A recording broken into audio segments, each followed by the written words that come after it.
अस्सलाम वालेकुम। मैं पठान हारून खान उमर खान शहर नासिक से ऑल इंडिया मजलिस इत्तेहादुल मुस्लिमीन का एक सिपाही। गुजरात में विधानसभा के चुनाव है और ऑल इंडिया मजलिस इत्तेहादुल मुस्लिमीन ने गुजरात के अध्यक्ष साबिर काबुलीवाला के नेतृत्व में गुजरात विधानसभा में कूदने का फैसला किया है। तो गुजरात के मुसलमानों में खास करके यह असमंजस की स्थिति है कि अगर हम मजलिस को सपोर्ट करेंगे या मजलिस को वोट करेंगे तो उससे बीजेपी का फायदा हो जाएगा। तो मेरे प्यारे दोस्तों, मैं कुछ कांग्रेस का आपको इतिहास बताना चाहता हूं कि 1947 में जब मुल्क आजाद हुआ तो 22% मुसलमान सरकारी नौकरियों में थे। आज हम 1.5% पे हैं। ये सब 55 साल के कांग्रेस के शासनकाल में हुआ है। ये सबसे ज्यादा 17 साल के जवाहरलाल नेहरू साहब के शासन में, जो 1947 से 1964 तक, जो 17 साल तक जवाहरलाल नेहरू साहब ने जो शासन किया, उस शासनकाल के अंदर ये सब काम हुए। इसके बाद 1949 के अंदर बाबरी मस्जिद को ताला लगाया गया। ये भी जवाहरलाल नेहरू साहब के शासनकाल में हुआ है। इसके बाद आप इंदिरा जी के बारे में सोचिए कि इंदिरा गांधी जी जब दिल्ली की प्रधानमंत्री थी, जब दिल्ली में प्रधानमंत्री थी, तो आसाम के अंदर बहुत बड़ा दंगा हुआ था जिसमें करीब 10,000 मुसलमान मारे गए थे।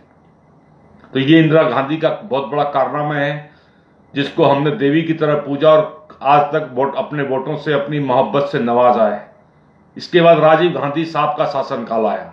तो राजीव गांधी साहब और इंदिरा गांधी के कार्यकाल में खूब दंगे हुए और दंगों के दौरान मुसलमानों को आर्थिक तौर पर तबाह और बर्बाद किया गया है। कांग्रेस एक मीठा जहर है। इसके बाद राजीव गांधी साहब के शासन में भागलपुर के अंदर दंगे हुए। वहां कभी 900 के करीब मुसलमानों की निर्मम हत्या हुई।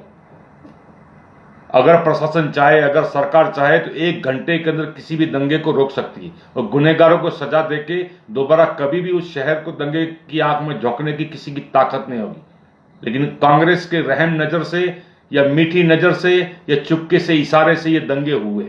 इसके बाद राजीव गांधी पीवी नरसिंह राव का साहब का शासन आया, जो कांग्रेस के प्रधानमंत्री थे, जिसकी यूपीए की चेयरपर्सन थी सोनिया गांधी जी।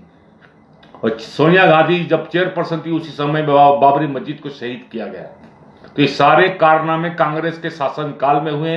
कांग्रेस को हमने भरपूर समर्थन दिया, लेकिन कांग्रेस ने हमारी पीठ के पीछे छुरा घुसाने की कोशिश की है और ये हुआ है। आप अच्छे से तसल्ली से गौर फरमा के सोचिए। आप कांग्रेस जीतेगी, बीजेपी जीतेगी या आम आदमी पार्टी जीतेगी, इसमें कोई हमारी भलाई की पार्टी नहीं है। बिल्कुल नहीं है, नहीं है, नहीं है और नहीं है। अगर ये भलाई के लोग होते, अगर कांग्रेस हमारी भलाई की होती तो आज मोदी साहब को इतना कमजोर करके मुसलमान को दिया कि आज मोदी साहब आराम से हमको कहीं भी किसी भी जेलों में डाल सकते हैं। कांग्रेस के शासनकाल में हजारों मुसलमान बच्चों को आतंकवाद के झूठे आरोपों में जेल में डाला गया। तो कांग्रेस जीतेगी, बीजेपी जीतेगी या आम आदमी पार्टी जीतेगी, ये सोचने से पहले ये सोचो कि हम कब जीतेंगे। गुजरात में ऐसी कई सीटें हैं जहां ऑल इंडिया मजलिस इत्तेहादुल मुस्लिमीन जीत सकती है। अहमदाबाद में कम से कम 4 से 5 सीटें ऐसी है जहां मजलिस जीत सकती है। इसके अलावा पाटन में जीत सकती है, सिद्धपुर में जीत सकती है, वडगाम में जीत सकती है, पालनपुर में जीत सकती है, तुम्हारे डिसा में जीत सकती है, पाटन में, ये तुम्हारा महसाना में जीत सकती है, कलोल में जीत सकती है, इसके अलावा बड़ौदा में जीत सकती है, सूरत में जीत सकती है। ये सिर्फ हमारे हौसले की बात है। अगर हम अपने हौसला को कमजोर करेंगे तो हमारी मदद को कोई आने वाला नहीं। हमें अपनी जिंदगी को, हमें ऑल इंडिया मजलिस से इत्तेहादुल मुस्लिमीन को मजबूत करके अपने मुकद्दर को इस देश में मजबूत करना है। हमारी बुनियादें बुरी तरह हिल चुकी है मेरे प्यारों। आने वाला वक्त हमारे लिए बहुत खतरनाक होने वाला है। आज बाबा साहब के संविधान खतरे में है। हम मुसलमानों को, मजलिस को मजबूत करके इस देश में लोकतंत्र को मजबूत करना है। मुसलमानों को इस मुल्क में बहुत कमजोर किया गया है। हमारे साथ बहुत गहरी साजिशें हो रही हैं।